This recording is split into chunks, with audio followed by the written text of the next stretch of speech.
This week on the pod, we talk about the legend that is Tony Brown. He's won titles as a player and coach, whether it be for Otago, whether it be in Japan, whether it be obviously coaching with the Highlanders. He has been involved across the board. He joins us. And Brownie, how would you describe your own competitiveness? Before we look at all of this history in the game, where would you rate yourself as a competitor? Out of 10, say.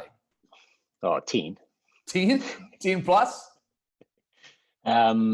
Yeah, I think that's what I love most about sport, whether it be rugby or any sport. I love squash, competitive squash player. Love getting on the golf course. And I wouldn't do it if I wasn't going out there to win. So for me, I'm a 10 out of 10 for competitiveness. So when did you know that? Or can you first remember the fact that started as being your personality, the fact that when you got on a sports field, or was it everything? Is it board games? Is it darts, pool, whatever? Has it ever changed? No, I don't think it's changed. No matter what it is, I've got to be competing to win. Not sure when it started. I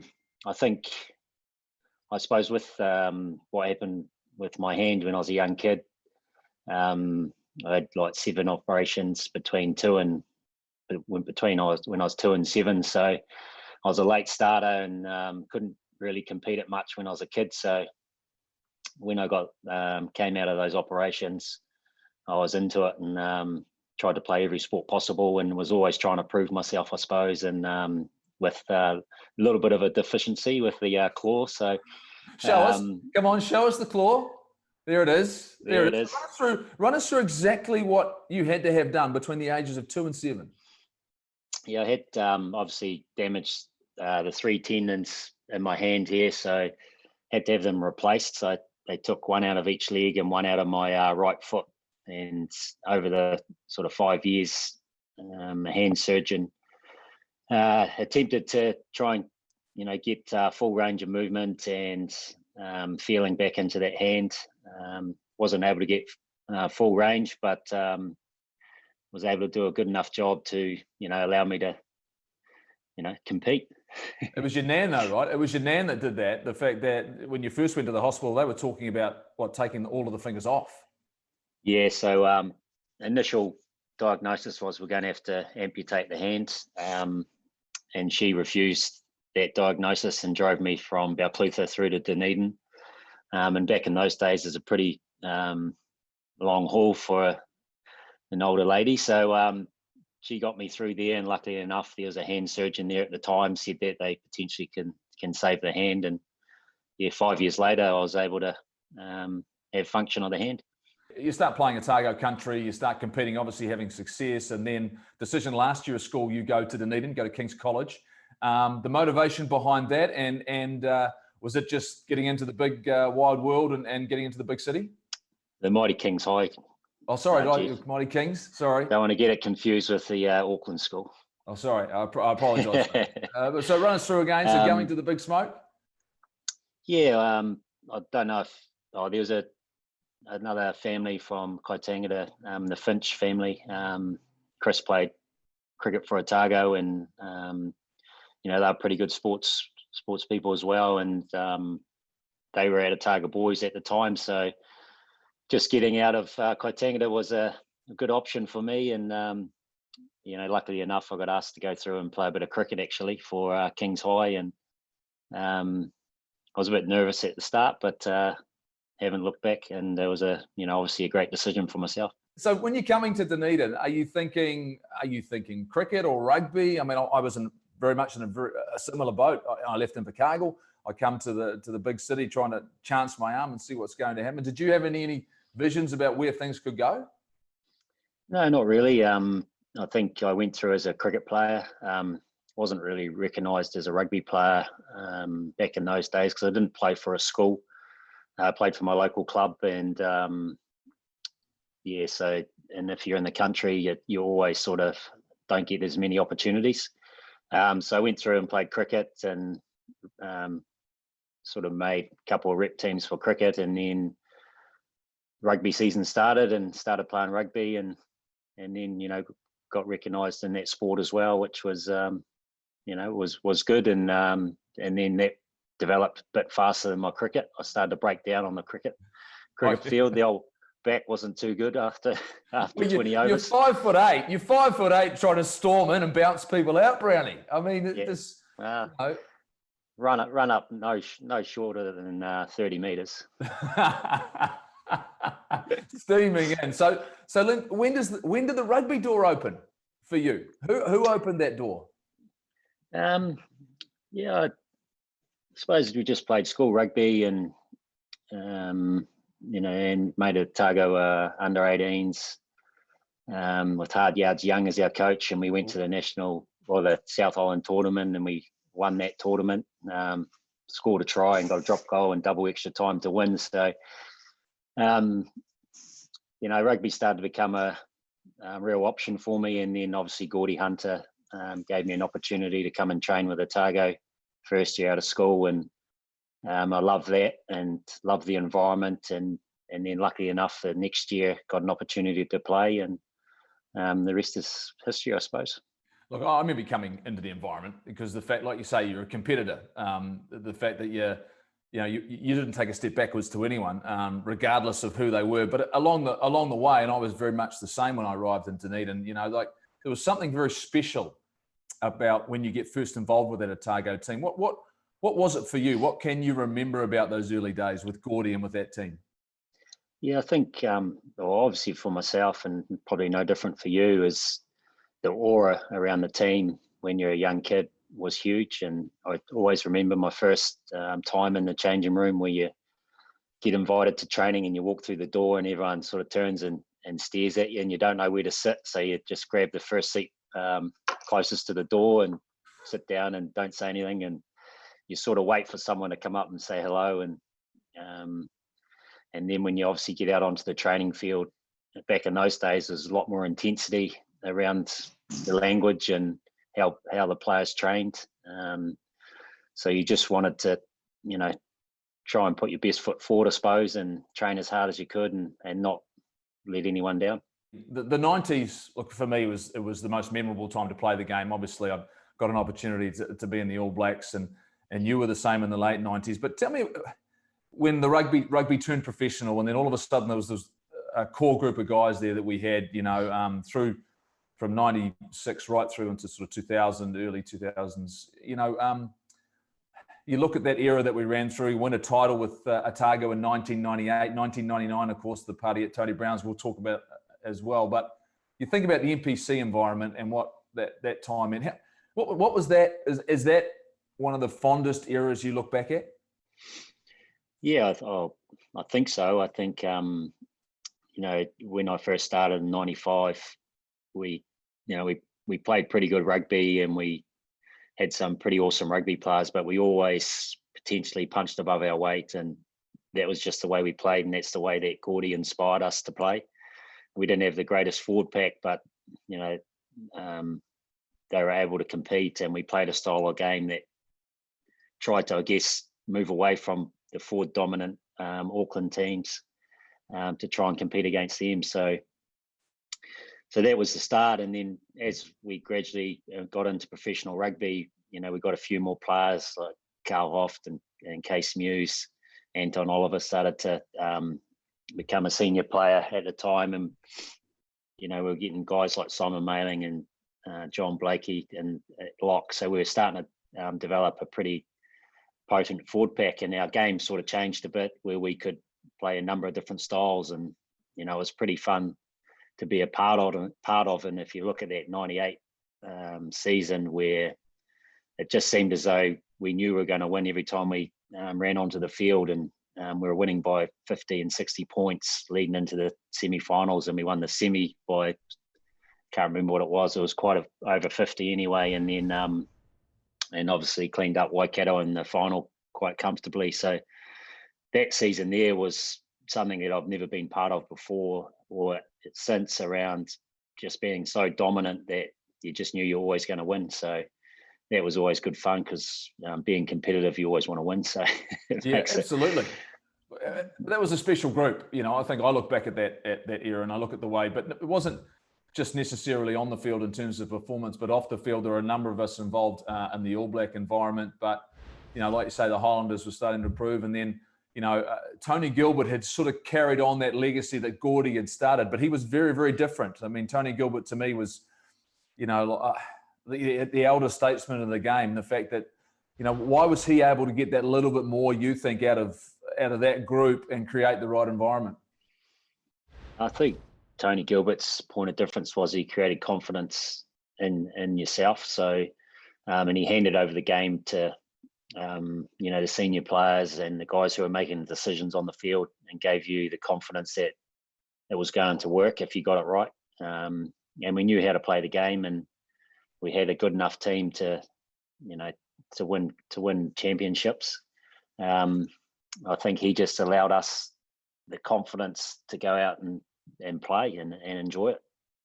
The environment down there leads guys to be their very best. What is it? How does that happen?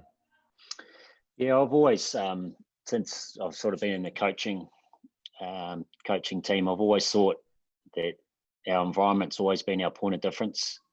And we're always able to, get players down and get them committed to the cause, I suppose, committed to the environment, enjoying the environment and playing, sometimes the best rugby they've ever played. So I think that's just the way it's always been down here, and it's something that we can't take for granted, and it's something we've got to continue to develop and make sure that it is a point of difference for these young guys coming down, because obviously down here we don't actually get the best rugby players in the world, but we can create the best rugby players in the world if we get it right. Get the best out of them, right? Getting the best out of the players, individuals you've got. In saying that, let's talk about the 90s and the fact that the environment was very, very different around the game, but it was just the start of professional rugby. If you think about on the field, yes, there was performances, but off the field, it was celebrated a different way. The fact that, as much as the guys knew how to work hard on the field, off the field, and particularly that connection with the student environment. And one thing I've always thought, Brownie, is the fact that we should never forget there's a hardcore fan base in Dunedin of rugby fans, right? That they turn up every week, and they're not students. They're the ones that come, that they're the 3,000 or 4,000 that are in the stands. But our extra incentive was that connection to the university. What were your memories of that through the 90s, and the fact that I suppose the privilege we had of playing in front of that fan base?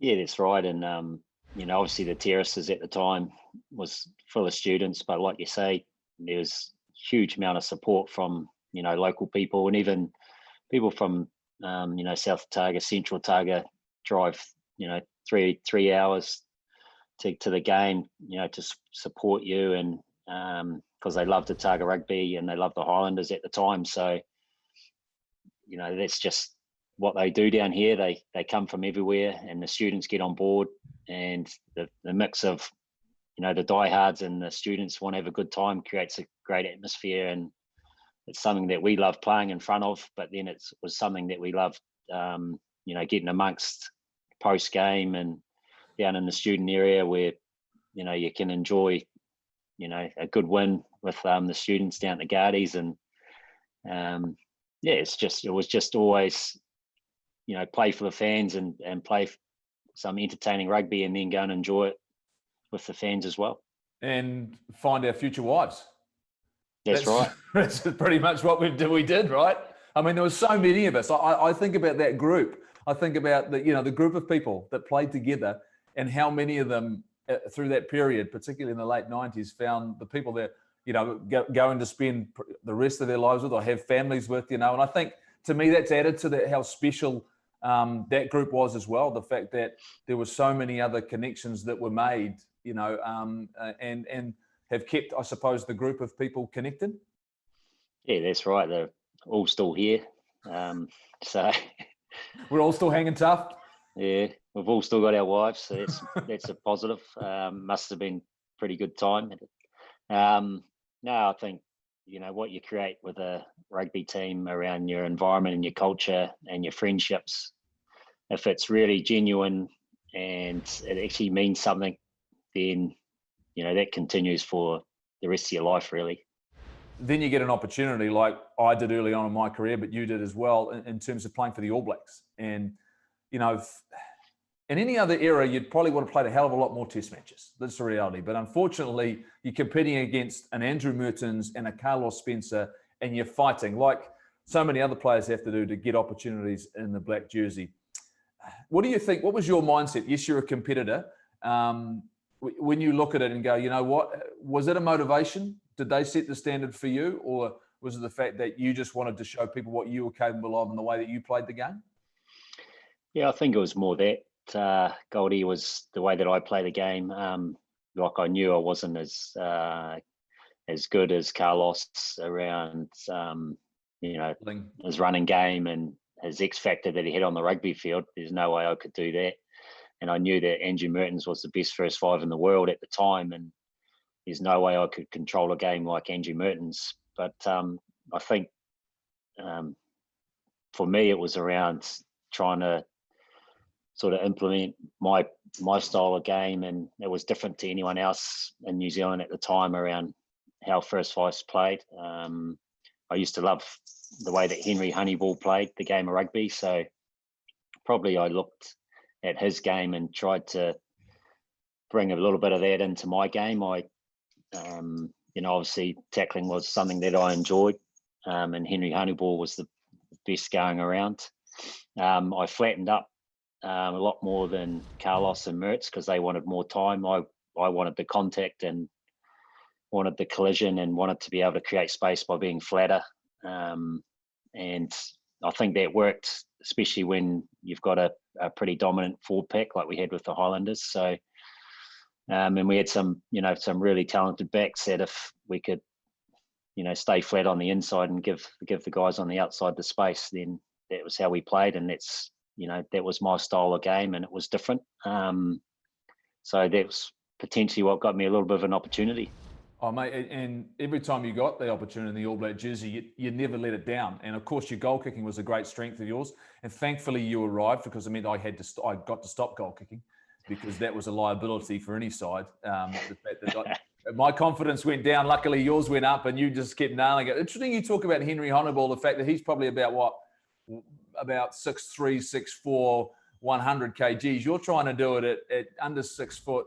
But you took it to the line. The 1-2 dummy always got to run early. Your combination with Peter Alatini on the inside channel for us was fantastic. And like you say, when we had a forward pack that could drive. So when you look at the experience of being an All Black, and you got to play and dominate against a number of the tier 2 nations, would you have liked to have had more opportunities? Of course, I'm sure at the big guns, or do you look at it and go, you know what, I made the most of the opportunities I had? 100%. I made the most of the opportunities I had. I was pretty self-aware around my ability and the guys I was competing against, and Andrew Mertens and Carlos. I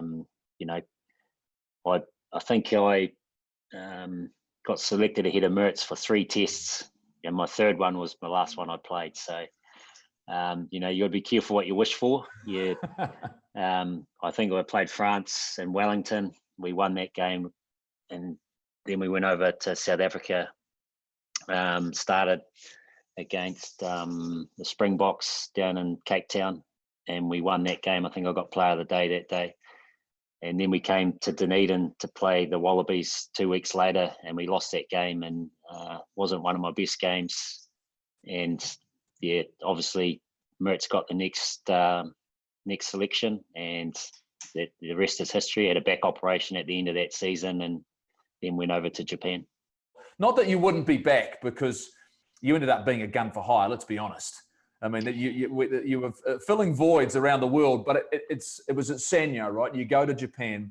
When you're going over there, what is it? Can you remember what it is you were hoping to achieve when you went there? Obviously, was it some financial security? What was it you were going over there to try and do? I actually didn't want to leave New Zealand. I wanted to stay and compete, but I had a back operation in 2002, and it just crippled me really around being able to compete for my position, be able to train hard enough to be good enough. So So what happens is you eventually have to you're pulling out of trainings. You're having to train Thursday, Friday to try and play the game on the Saturday. So then, and you're not playing good rugby, you're not enjoying it. And well, that's familiar to me, Brownie, because that's what happened to me. My ankle gave out. I can't get back out there Thursday, Friday, and you feel as though you're struggling to contribute the way you want to contribute, right? Because early part of the week's really important. That's right, and also I was a leader at the time in our team, and in those days, you didn't want to pull out of training, let alone a game. So you're training as hard as during the week as you were playing in the weekend. So, and if you're not training, you're letting your teammates down. That's what I thought, and I thought, well, I'm not getting the best out of myself. So I think it's time, and I'm letting the side down. So it's time for me to leave. So I thought I'll go over to Japan and get a couple of years out of my body before it breaks right down, and then I have to retire. So that was basically what I was thinking at the time. But when I got there, the way that Japan is, and how much time you get off, and how much training pre-season training you actually do, just helped my body to recover, and started to really enjoy my rugby, got really, really fit, and played pretty good rugby over there. And then, but there was always that competitiveness that I missed being in Japan. So South Africa gave me a call, and it was Dick Muir at the time, said, "Oh, Butch James has had a knee injury.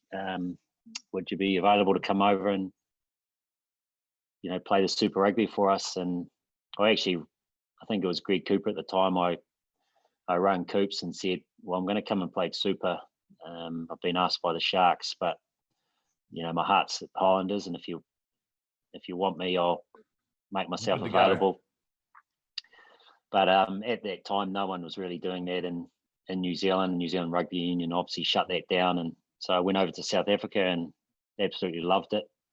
It was a great place to play rugby. The fans are pretty awesome, way more intense than anywhere else in the world. So, and the players all the South African boys are really good guys to get along with, and I really loved my time there. It was pretty awesome. So that's you continue to get a taste of it, but at the same time, the legend of Tony Brown grew in Japan, and because a cult hero in Dunedin with Otago and with the Highlanders, and then you get to go to Japan. Then all of a sudden you start winning titles with Sanyo. What changes there, and what for you does your vision about post rugby change, or was it always coaching? No, I think I developed into a coach there. My second year I was there after I came back from the Sharks. We had a guy, Greg Coffey, who was our assistant coach there, and he decided that he was going to go home, and instead of getting another coach in, they asked if I'd be player coach. I think I was potentially 34 at the time, so they were going, oh no, maybe 33 or something. They were going, oh, well, you're pretty much done. So and were you pretty much done?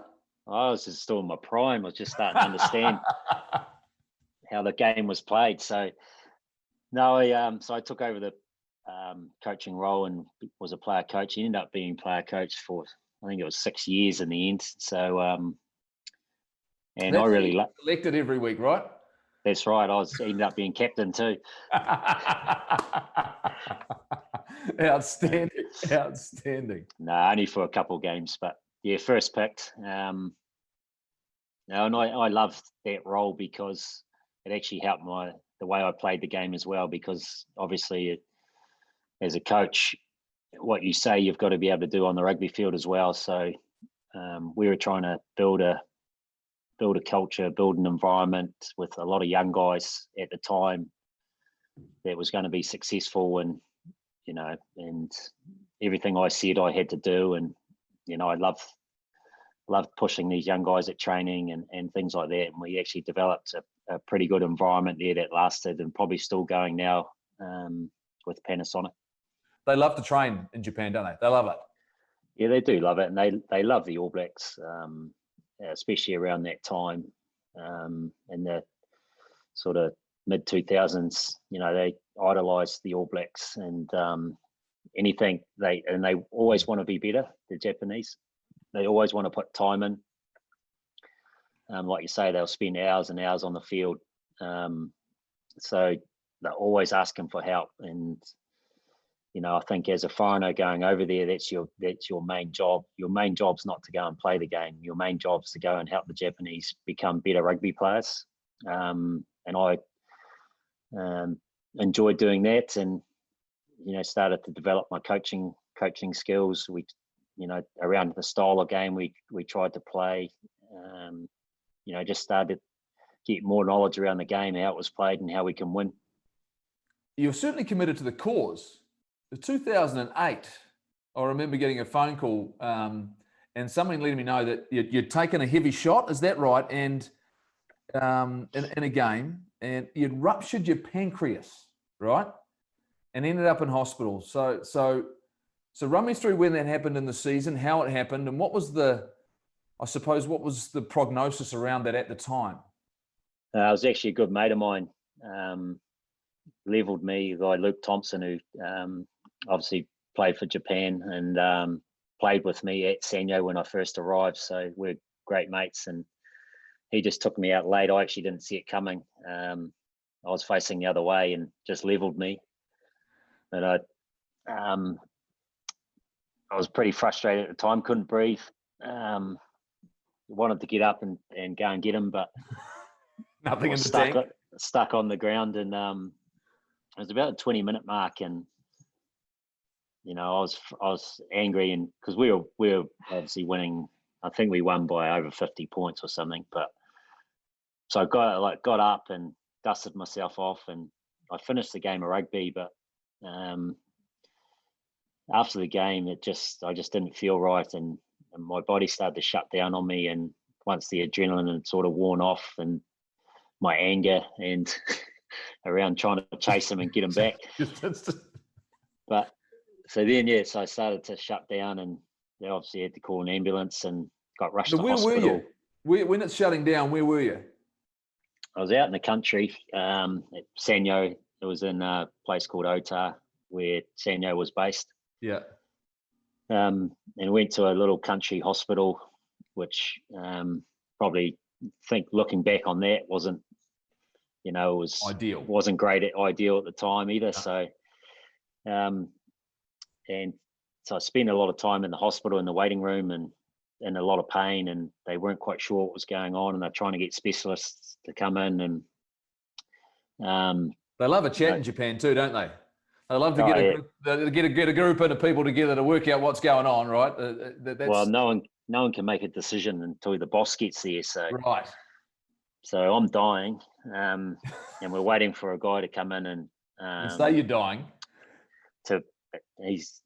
Comes in and he injects dye all through my body and finds out what's going on. And as soon as they found out it's my pancreas, that becomes life-threatening. And so then they had to get my wife in, and she's coming in at I think it's about after midnight at this stage. So she's coming in and they're telling her it's 50-50, and I'm in this country hospital where they're having to operate straight away, and then the operation doesn't go well. So then she starts to panic. I'm obviously out at the time. So then they have to transfer me to I think it was about 2 or 3 hour trip in the ambulance to another hospital where the specialist's going to try and fix up the job that they tried to do and save my life. So luckily enough, he did the job, and I was in ICU for 2 weeks, still under, quite a few concerns around surviving. But sort of got through that, and did you wake up? How angry did you wake up then? I was angry. Oh yeah. So I was stapled right down the middle. It hurt like hell. I had 6 tubes coming out of my stomach. So I can tell you, I remember at the time when we got the text back here in New Zealand saying that it had happened, and we were all mate, we were in shock, but always thinking to ourselves, okay, and Alex, I know, was obviously upset and having to deal with that, and for us it was, we were just praying you were going to pull through, but we're thinking to ourselves, well, surely that'll be it, right? You'll start recovering, but you'll hang them up and decide maybe this isn't a great idea. When were you back out there again? I made it back for the final. So you sat on the bench, eh? Or did you start? I started, but only could last 40 minutes. But so I spent 6 weeks in hospital, and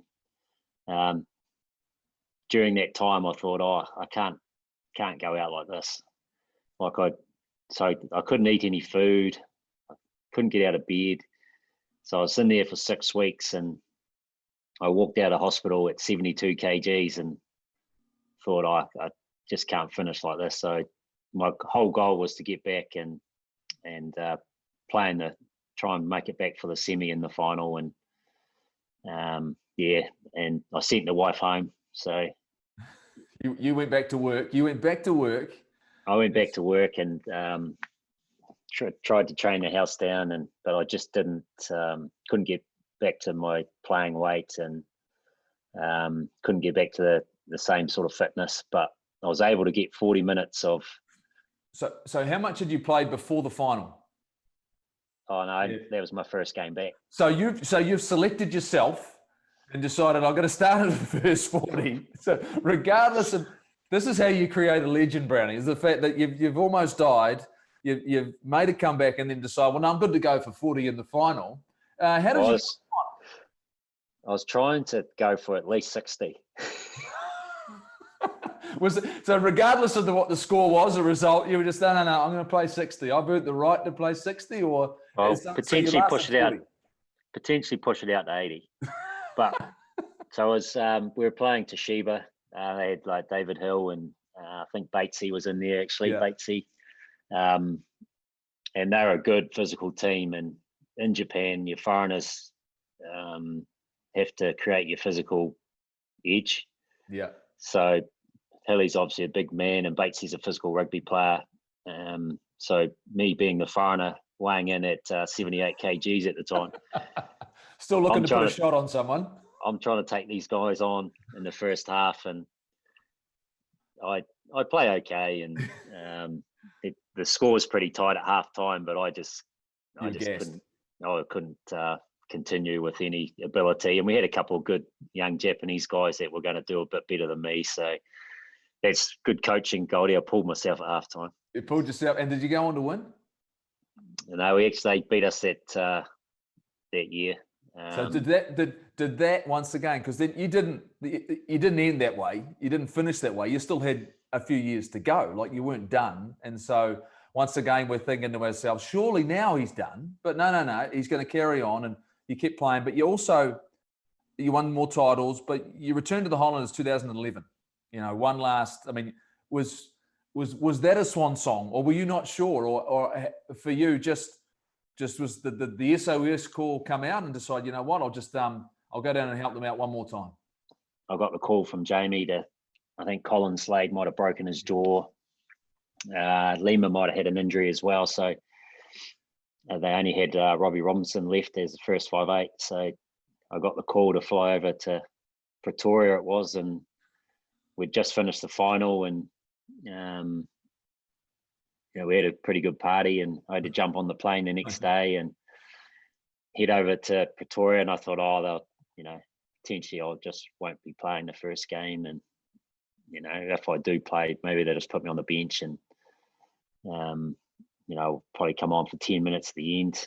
They'll probably take it easy on me the first couple of days of training because I've just flown in. I arrive about lunchtime. We're training at 2. One of Jamie Joseph's big sessions in Pretoria, altitude, just come off the plane, hung over from a party. And so we train the house down all week. We get to the Saturday, I go on the bench, and but then Jake puts me on at half time. So at altitude. At altitude. So, but we end up winning the game, and it'd been the first time that the Bulls had lost in something like 30 games. It was pretty huge for us as a team, and it was my 100th Super Rugby game, so perfect. It was an enjoyable old trip. The playing career is finally done, and then coaching starts, and it started in Otago, right? I mean, you've done that with Set, but you come back to New Zealand, and it's. I mean, going in, did you know what to expect? You'd worked under coaches before. Had you established the type of coach you wanted to be? Yes, that was in Japan, but how did you find it transitioning back to the New Zealand game as a coach here? Yeah, it was a bit different. I was really, when I got back to Otago, I was really frustrated with what was going on. I think we'd lost everything that I thought Otago rugby was. I reckon we'd lost that. And I knew exactly what I wanted to do when I went back into the Otago job, was to try and create that environment and the culture again that we played under and that I loved being part of. So, I got rid of, at the same time the Otago Rugby Union was going bankrupt. So it made my job easier, I guess, to get rid of a lot of players that I didn't believe were good enough. They were getting all the money. They're getting paid a lot of money to come down from all over New Zealand to be a professional rugby player, whereas I didn't believe that they warranted the money and didn't deserve to be in our team because of the character. So I just started picking young guys and local guys and tried to build a culture and environment and a team that way. And I actually loved what we did, even though we weren't winning, championships. I felt as though we were performing better than anyone ever thought we would perform. And for me, that's ultimately what the game of rugby is about. You never stop learning as a coach, though, do you? I mean, what did you learn in those early days with that group? Just that if you put the time into the players, that they will perform for you and they will improve, and who knows how far they can go. I felt as though, we had a lot of okay rugby players, but we just put a lot of time and effort into how we're going to play the game, their skill sets, getting them understanding what was required at that level. I felt as though, by putting all that time into them, we got reward. And that was one of the, there was a big learning for me, I suppose, as a coach, to get the improvement. And then, I think that's the way I've always coached. Do you think that was important then? So when you forged that relationship with Jamie in the Highlanders, the fact that you'd recreated that environment there, that it was able to continue in the Highlanders, did you feel as though the Highlanders and Jamie, you guys were able to recreate that as well? Had that been lost at that level? Yeah, I think Jamie's probably a better person to ask than me, but I think at that time when I went into the Highlanders, it was post 2013 season, where I think they had, 12 All Blacks, and they got a few guns for hire. Everyone wanted to come down to the Highlanders and create a awesome rugby team, but it didn't work out that way. No. So then I think Jamie went back to the drawing board and thought, well, we've got to go back to creating a culture and an environment, and use that as our point of difference, and then build the players and build the style, develop the players to become, good rugby players. And, obviously it improved the way the Highlanders played for the next sort of 4 or 5 years. I'm going to connect, and I've saved this for a reason. I'm going to connect two games. That 1999, obviously we're playing the Crusaders in the final, the party at Tony Brown's. We've travelled around the world to play that game, and then to win a title as a coach and to succeed with Jamie in 2015, to beat the Hurricanes in Wellington. Those two events, and you talk about in your career, and that missing the opportunity as a player and then getting and winning it as a coach. Talk me through, one, the 99, but then being able to do it and succeed where it hadn't been done before? Yeah, the '99 final it's probably, it was a frustrating time because I believed that we had a better team than the Crusaders, and the Crusaders have made a living, I guess, of winning finals and potentially being the underdog and beating teams to win championships, and they've always been that way. But I believed at the time in '99 that we had a better team, and we probably didn't perform as well as we should have that day. So that's always going to be frustrating as a rugby player. And I actually only watched the game the other day, so during lockdown. So yeah, no, I got stuck watching it too. And you look at missed opportunities, and we didn't do ourselves any favors because we had to go to South Africa and then return home, and and like you say, it was a great occasion, still a memorable occasion. We would like a different outcome, and probably when you think about it, probably the Carisbrook at its very, very best, in a celebration of the game, and we've seen a little bit of that. But yep, the disappointment. But then, how did things shift then when you finally got to see a Highlanders fraternity, me being one of them, celebrate a title? Yeah, that's right. And if you so you go to the other side of the coin, because no one really knew, or no one actually believed that we could beat the Chiefs at home, go to Sydney, beat the Waratahs, and then go to Wellington and beat the Hurricanes to win the title. So it was a completely different vibe around the team. I think we performed pretty well against the Chiefs. I think they would be frustrated that they didn't quite play as well as they should have that day. And then we went over to Sydney and took on a pretty good Waratahs team, and we actually blew them away. And by doing that, we actually created a huge amount of belief that we could go to Wellington and win. I think, like, going into that game, not one of our players didn't believe we were going to win that game. I think we felt as though the harder game was the Waratahs game, and once we destroyed those guys, everyone in our environment knew we were going to win, and that's how we played, and that's how it turned out. I think it was just, I don't think we were a better team. We just had more belief, and we were well led by Nasi and Bender, and those guys just did an amazing job all week, and it was easy for the coaches just to let our boys go out there and play. What was the feeling like, though, in that changing room afterwards? Of the fact that for someone who'd been there as a player and missed the opportunity, and for that group of guys, yes, they may have been the underdog, but a little bit like when Otago won the Ranfurly Shield for the first time in such a long time. How important are those moments for organisations and for players and for groups of people?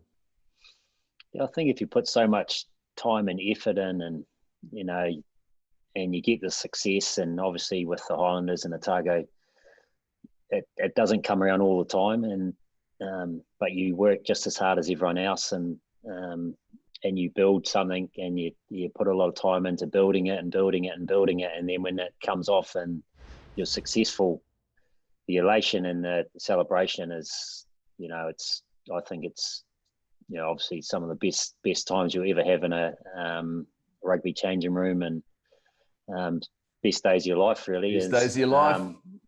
Is what I always keep reminding the guys, is when we get it right, and the beers always taste better, and and that's how you create, those friendships for life, by putting in all that time and effort, and then it actually, comes off, and it's hard to explain, but it's, the feeling's pretty amazing. And I think that's timely then to move on to the Japanese experience as a coach now that you're going through. And you talk about time and effort and getting success. And obviously both you and Jamie had earned the right and reputation in Japan. Where you've managed to get to now with this group of players, what you built towards in terms of last year's Rugby World Cup, how have things changed in Japanese rugby from when you started as a player and then developed into a coach to where they are right now, and How has it come about, and what do you believe is possible? Yeah, well, it was a massive mission to for Jamie and I, mostly Jamie, because he was he'd been given the job to lead Japan into the World Cup. 4 years of work. We took over the Sunwolves, so we basically had the Sunwolves, and then we had a Japan A side, and then we had the Japan side as well. So between there was also Scotty Hansen, who joined us halfway through. So and we had a Japanese scrum coach, Shin Hasegawa. So between the four of us, we had 3 teams to coach, and so it was a massive job for us to be able to get all the players comfortable that they can actually handle playing against top rugby players in the world. If you watch the Sunwolves, they can play some amazing rugby, but they can also play some of the worst rugby. Yeah. Because the consistency to be able to compete against the best players in the world for week after week is not something the Japanese have ever gone through. So that was the biggest task, was getting them to understand that, to be able to physically and mentally keep fronting up game after game after game. And we knew that if we're going to make the quarterfinals of the World Cup, it had to be 4 games in a row. So to be able to get them to that stage, and especially our key players, yeah.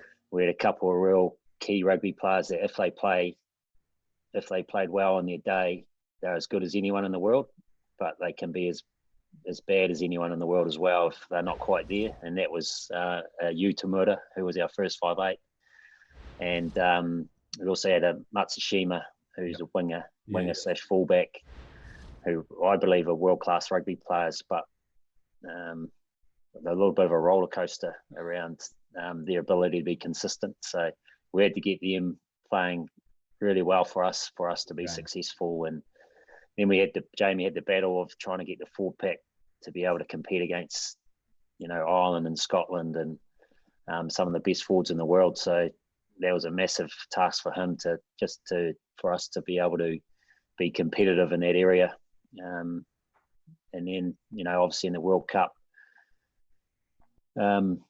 created a lot of belief, especially after we beat Ireland, and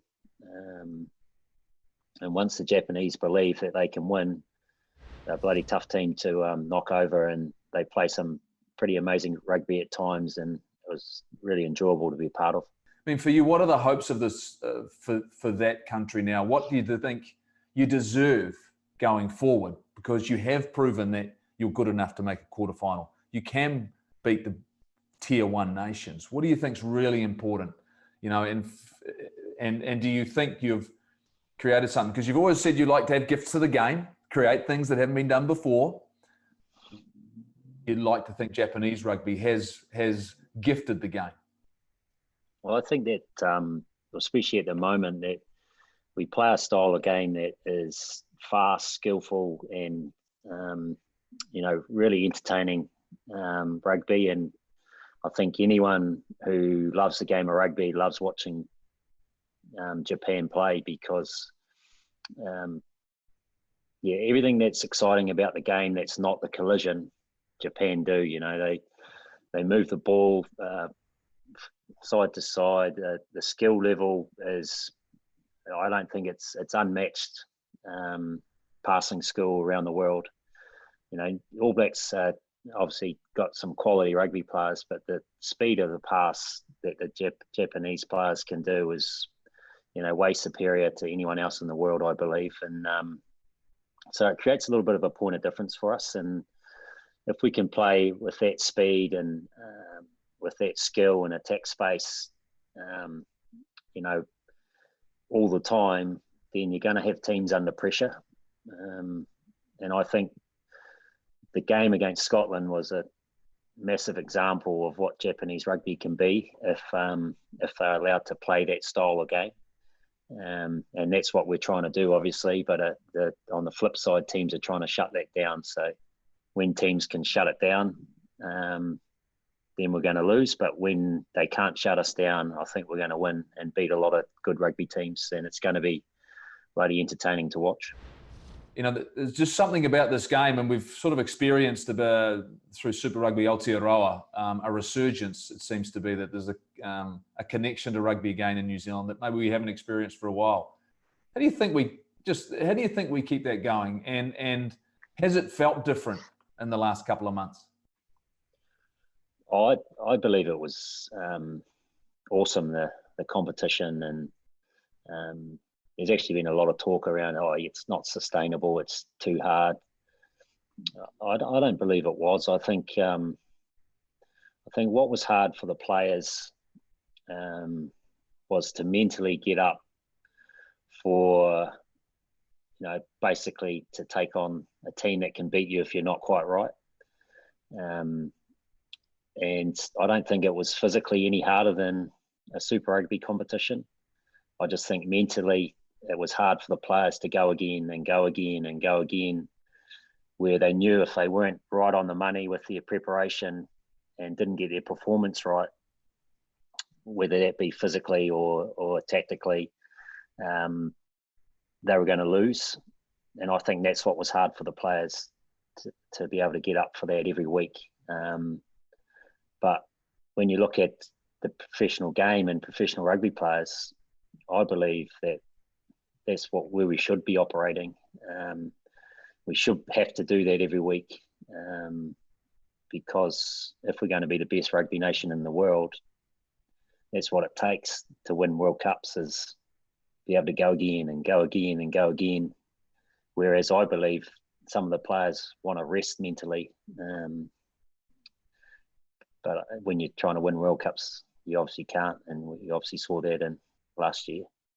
That once again is that competitive drive you're talking about, is the fact that every single week, the challenge, we were lucky in some ways because we played in an era we probably had to face that a lot more, didn't we? Every single week. And it was. And I couldn't be more excited about where we are right now, because you're talking about bringing out the best in players. That's what we're trying to do. Well, if you look at the two players for me were Richie Mwanga and Aaron Smith. Like they didn't step back in anything that they did during the whole competition. They drove everything that they did. They did everything that was good about their performance was driven through those two guys and their respective teams. It was awesome to see who is our best rugby players in the world. Who are the guys we can rely on in big moments and big games of rugby. And for me, those two guys were amazing during that Aotearoa competition. Brownie, you've chosen to stay with Jamie and committed to working with him and developing and continuing the great work with Japan Rugby. You've got opportunities to maybe be a part of or contribute around the All Blacks. What's the dream? Is it for you just waiting for the right moment and the right opportunity to maybe take that next step and take on a role inside a tier one nation or which Japan pretty much they are now, or is it just the All Blacks? Is that the dream? Are you chasing that coaching dream? Yeah, I'm not sure, Goldie. Obviously, would have been amazing to be involved with the All Blacks. And if I suppose since I've been talking to you through this conversation, the things that stand out for me around what's been important is the environment you're coaching in, and then the challenge of coaching the game of rugby or even playing the game of rugby. For me, that's why I do it. And I just felt as though the environment we've created with Japan and where we're going was, it's everything that I love about coaching. And then obviously with the Japan not being one of the best teams in the world, but potentially if we get it right, can really do some amazing things on the international stage. So those two things for me, when I was contemplating my decision and talking through with Jamie, those two things really stood out for me and potentially why I didn't take on the All Black job. Mate, you're a Southern man through and through. Thanks for your time, brother. It's great to catch up, and hopefully the people at home have enjoyed spending an hour and a bit just chatting and inside the mind of the legend that's Tony Brown. Cheers, buddy. Thanks, G. Awesome.